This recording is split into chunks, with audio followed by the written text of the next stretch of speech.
জোম্যাটো যে আমার সঙ্গে এত বড় একটা স্ক্যাম করবে আমি কোনোদিন স্বপ্নেও ভাবিনি। হাই হ্যালো নমস্কার, কেমন আছে সবাই? নতুন একটা ভিডিওতে সকলকে স্বাগতম।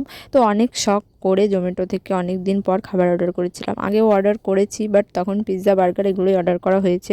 তো আমি রাইস বা ভাত এই টাইপের কোনো খাবার অর্ডার করিনি। তাই অনেক শখ করে অনেকটা দাম দিয়ে আমি চিলি চিকেন আর ফ্রাইড রাইস অর্ডার করেছিলাম জোম্যাটো থেকে। বাট ভাবিনি কোনোদিনও মানে এতটা জঘন্য আসবে। আমি মানে স্বপ্নেও কল্পনা, মানে এখনো ভাবলেও আমার গায়ের মধ্যে কেমন হচ্ছে।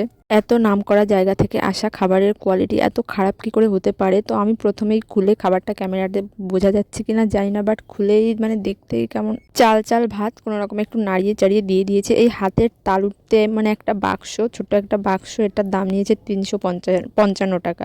মানে খাবারটা দেখে যতটা না খারাপ লাগছে, আমি এক চামচ খাওয়ার পরে বুঝতে পারলাম যে এর থেকে জঘন্য, যে কতটা জঘন্য যে হতে পারে একটা রেস্টুরেন্ট বা যেই রান্না করেছে খাবারটা একদম জঘন্য হয়েছে। এত দাম দিয়ে কেনা খাবারটা যে এরকম খারাপ হবে, আমার তো মনটা ভেঙে গেল। আমি কদিন ধরেই ভাবছিলাম এটা খাবো একটু অর্ডার করে, বাট আমাদের মতো মানুষের কাছে এরকম এত দাম দিয়ে খাবার অর্ডার করে খাওয়াটা মোটেও স্বাভাবিক ব্যাপার নয়। তো যেটা ভালো সেটা ভালোই বলবো, আর যেটা খারাপ সেটা খারাপ বলতে কোনো দ্বিধা নেই। ফেক প্রমোশন আমার পছন্দ নয়। যে খাবারটা যে হোটেল বা রেস্টুরেন্টে হোক না কেন, খাবারটা খুবই খুবই জঘন্য খাবারটা।